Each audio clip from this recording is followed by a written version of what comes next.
Coucou, je vous reviens cette fois-ci avec une pâte à fajitas que vous pouvez garnir avec tout ce que vous voulez, de la volaille, des légumes. C'est très bon et c'est très sain. Et puis, je la préfère faite à la maison au lieu de l'acheter en grande surface. De un, parce qu'on sait ce qu'il y a dedans et de deux, ça coûte moins cher. Alors, si vous voulez rester et suivre la recette, voici les ingrédients.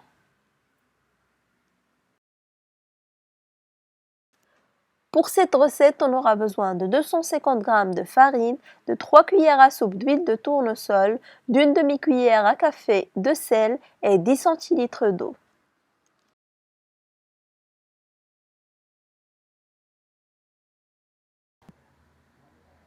Après avoir mis tous les ingrédients dans un grand saladier, on commence à les mélanger ensemble afin d'avoir une pâte homogène.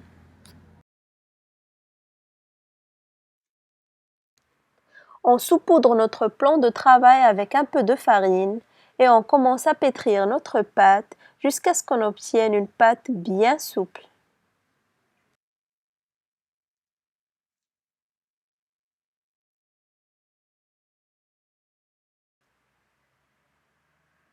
Et voilà le travail, notre pâte est bien prête.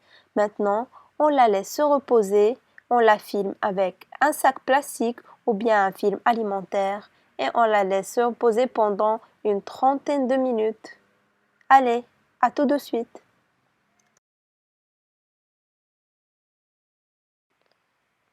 Une fois le temps écoulé, on saupoudre notre plan de travail avec un peu de farine. On place notre pâte bien au milieu et on commence à la rouler pour former une sorte de baguette. On la découpe en 8 morceaux bien égaux.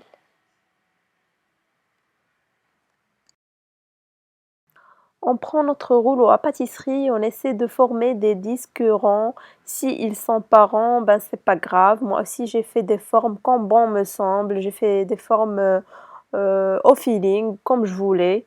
C'est pas grave. Ce qui compte c'est le goût après tout. Ce qui est le plus important, c'est que la poêle doit être bien chaude pour que les fajitas elles prennent bien et qu'elles gonflent un peu. Et comme vous voyez, c'est une recette très simple que vous pouvez reproduire chez vous. Ça prend pas de temps ni trop d'ingrédients et c'est très bon.